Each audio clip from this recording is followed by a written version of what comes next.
Hey there. Okay, I'm going to see if I can show y'all how to make a fondant bow real quick.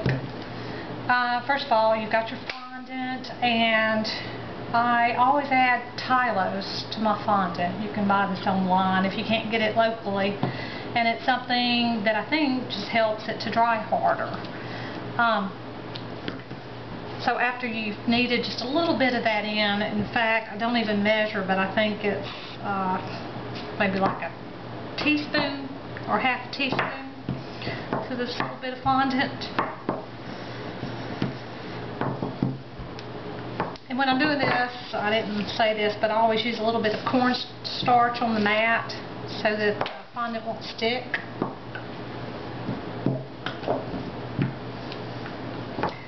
And for my bows, I like to use a pasta machine because it's a lot easier to get an even thickness, which makes a better appearance. You may be good enough not to use a pasta machine, but I need it. So I'm going to run my fondant through the pasta machine. And that's a little bit too thin. I'm going to put it on number 6. 7 is like the thickest. You can actually do it a little bit thinner if you want. The thinner you do it, yeah.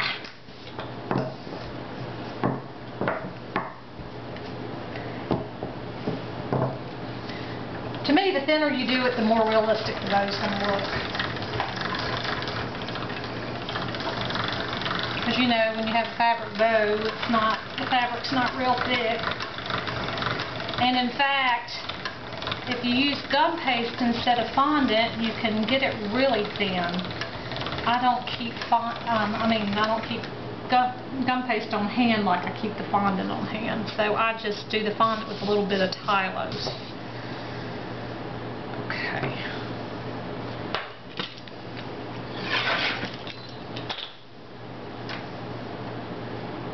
So now I'm making my cuts, and I want to measure a 3-inch width for this particular size. This is my favorite size bow to make for some reason. I just think it's a pretty size.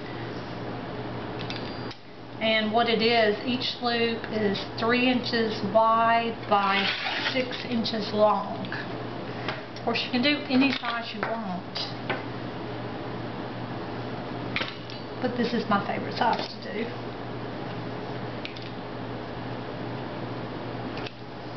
And then for the center part, I usually don't really even measure, but it's going to be 3 inches wide, and it's basically like a square. That's probably 2.5 inches long, but 3 by 3, anything like that'll do.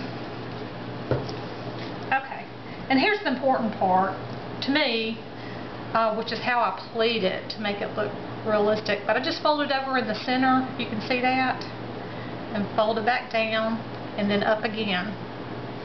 And that makes the pleating in the bow, that makes it look realistic. Then I go over to the other side and I do the same exact thing. Bend it in the middle, up again, and then down again. And then after that, all you do is you hang it on a dowel. And this is a 1-inch dowel.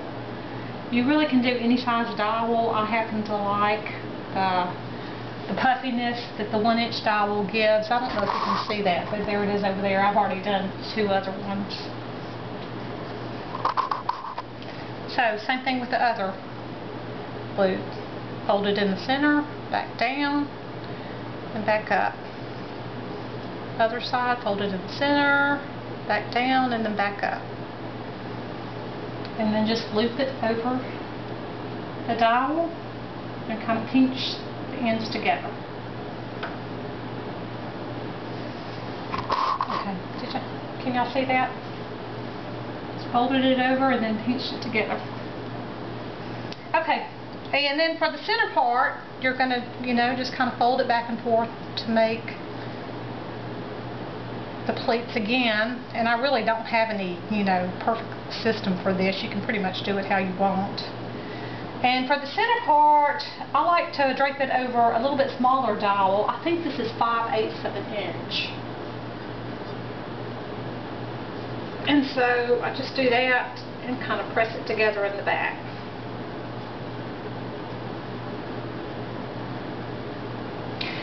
after you've done that, all you've got to do is let it dry.